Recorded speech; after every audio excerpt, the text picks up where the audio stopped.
Then God said to Jacob, "Go up to Bethel and settle there, and build an altar here to God, who appeared to you when you were fleeing from your brother Esau."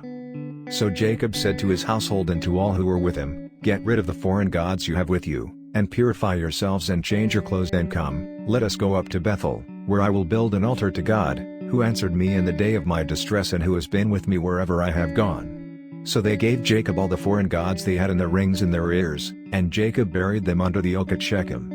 Then they set out, and the terror of God fell on the towns all around them so that no one pursued them. Jacob and all the people with him came to Luz, that is, Bethel, in the land of Canaan. There he built an altar, and he called the place El Bethel, because it was there that God revealed himself to him when he was fleeing from his brother. Now Deborah, Rebekah's nurse, died and was buried under the oak outside Bethel. So it was named Elon Bakuth.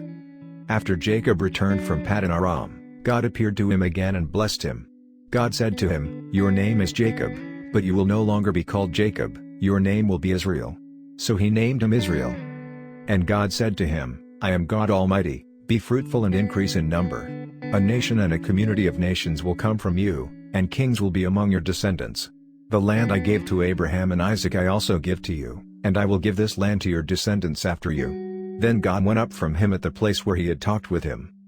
Jacob set up a stone pillar at the place where God had talked with him, and he poured out a drink offering on it. He also poured oil on it. Jacob called the place where God had talked with him Bethel. Then they moved on from Bethel. While they were still some distance from Ephrat, Rachel began to give birth and had great difficulty. And as she was having great difficulty in childbirth, the midwife said to her, "Don't despair, for you have another son." As she breathed her last, for she was dying, she named her son Benoni. But his father named him Benjamin. So Rachel died and was buried on the way to Ephrat, that is, Bethlehem. Over her tomb Jacob set up a pillar, and to this day that pillar marks Rachel's tomb. Israel moved on again and pitched his tent beyond Migdal-eder. While Israel was living in that region, Reuben went in and slept with his father's concubine Bilhah, and Israel heard of it. Jacob had 12 sons. The sons of Leah: Reuben the firstborn of Jacob, Simeon, Levi, Judah, Issachar, and Zebulun. The sons of Rachel: Joseph and Benjamin. The sons of Rachel's servant Bilhah: Dan and Naphtali. The sons of Leah's servant Zilpah: Gad and Asher. These were the sons of Jacob, who were born to him in Paddan Aram.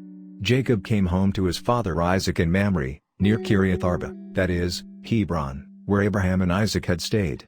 Isaac lived 180 years. Then he breathed his last and died and was gathered to his people, old and full of years. And his sons Esau and Jacob buried him.